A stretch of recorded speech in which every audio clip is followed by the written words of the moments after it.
Thank you very much, Madam President. Your Excellency, Secretary General of the UN, Excellencies, permanent representatives, distinguished delegates, ladies and gentlemen. Progress is made in little steps. It is the forward motion towards something better, and changes often come incrementally.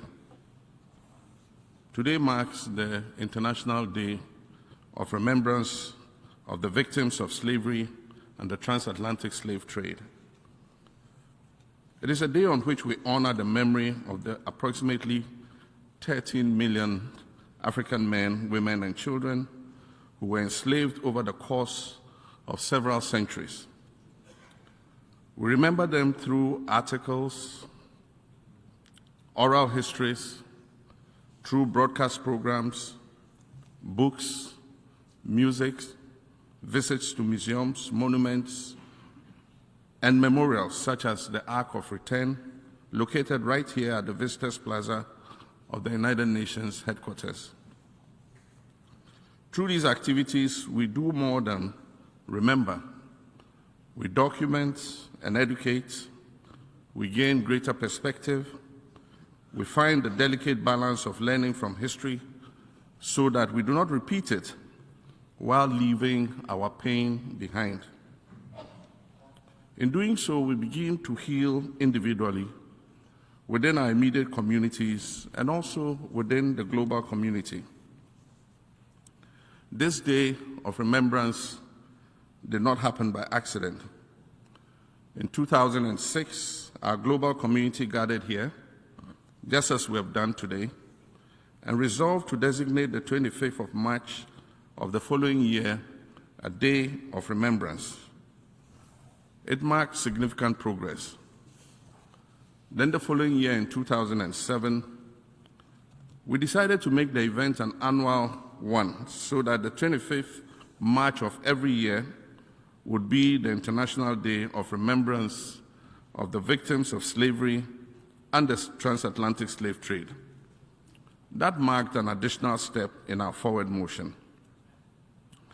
And so it's indeed for teachers to be here today, 2 decades later, addressing the General Assembly on behalf of the African Group regarding the draft resolution entitled Declaration of the Trafficking of Enslaved Africans and Racialized Chattel Enslavement of Africans as the gravest crime against humanity. In September last year, at the 80th session of the General Assembly, I stood in this exact place and served notice that Ghana will move a motion to declare the transatlantic slave trade the gravest crime against humanity. This current draft resolution is a result of months of consultation and consensus building by continental bodies, nations, experts, scholars, and jurists, with the sole aim of achieving a united front and grounding the final outcome in truth, compassion, and moral conscience, remembrance, education, and dialogue.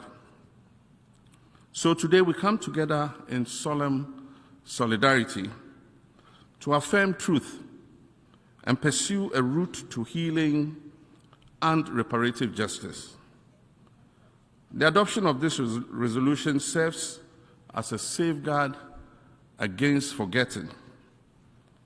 It also challenges the enduring scars of slavery. Madam President, let me conclude with 2 significant quotes by 2 great leaders of history, one of them white and one of them black. The former President of the United States of America, Theodore Roosevelt, said, and I quote, "With a great moral issue involved, neutrality does not serve righteousness. For to be neutral between right and wrong is to serve wrong." Again, civil rights leader Dr. Martin Luther King also reminds us and I quote, "The arc of the moral universe is long, but it bends towards justice." We've traveled this long road, each step guided by a desire to be better and to do better, each step bringing us closer to the kind of world we would want to leave for our children. And so, delegates, on this beautiful day in March, we're called to stand on the right side of history. Let it be recorded that when history beckoned, we did what was right for the memory of the millions who suffered the indignity of the slave trade and those who continue to suffer racial discrimination. Let our vote on this resolution restore their dignity and humanity. I thank you for the opportunity.